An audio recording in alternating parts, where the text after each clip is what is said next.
T V کے ناظرین السلام علیکم۔ دوستو، ایک جملہ جو آپ نے ضرور سنا ہوگا کہ یار تم بہت ذہین ہو، تمہارے پاس کون سی گدڑ سنگھی ہے، یا ان کے پاس پیسہ بہت ہے، ان کے پاس کون سی گدڑ سنگھی ہے۔ تو دوستو، ہم آج آپ کو یہی بتانے والے ہیں کہ گدڑ سنگھی چیز کیا ہے۔ تو چلیے اپنی ویڈیو کی جانب بڑھتے ہیں۔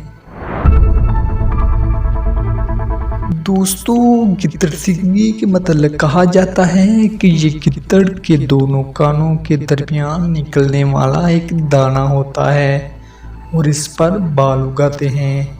اس پر بال اگنے کے بعد جو ماہر افراد ہیں جو کہ گدڑ سنگھی کے بارے میں معلومات رکھتے ہیں، وہ اس دانے کو گیدڑ کے سر سے نکال لیتے ہیں اور وہ اس مہارت سے نکالتے ہیں کہ یہ زندہ رہتا ہے، یعنی کہ اس دانے کے اوپر جو بال ہوتے ہیں وہ وقت کے ساتھ ساتھ بڑھتے رہتے ہیں۔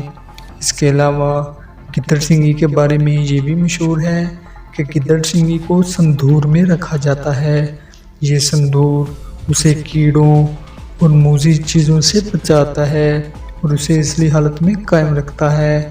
گدڑ سنگھی یعنی کہ وہ دانہ ہے جو گیدڑ کے سر پر نکلتا ہے اور اس سے بال بڑھتے رہتے ہیں۔ لوگوں کا کہنا ہے کہ سندور میں پڑے پڑے یہ بال بڑھتے ہی جاتے ہیں۔ اس کو بہت ماہرانہ طریقے سے گیدڑ کے سر سے نکالا جا سکتا ہے۔ اگر تھوڑی سی بھی کسی قسم کی چوک ہو جائے تو یہ نقصان کا باعث بنتا ہے، یعنی کہ اس دانے سے بال دوبارہ نہیں آتے۔ تو دوستو، اس کے متعلق بہت حساس طریقے سے کام لیا جاتا ہے۔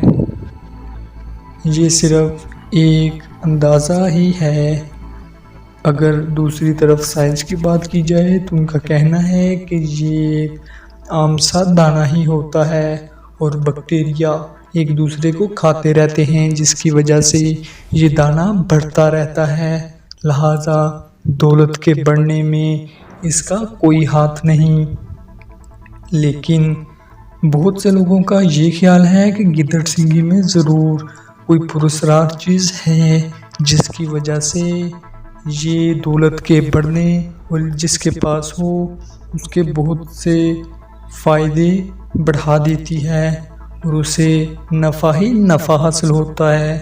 دوستو، آپ کا اس بارے میں کیا خیال ہے؟ کمنٹ سیکشن میں ضرور بتائیے۔ تو دوستو، امید ہے آپ کو ہماری ویڈیو پسند آئی ہوگی۔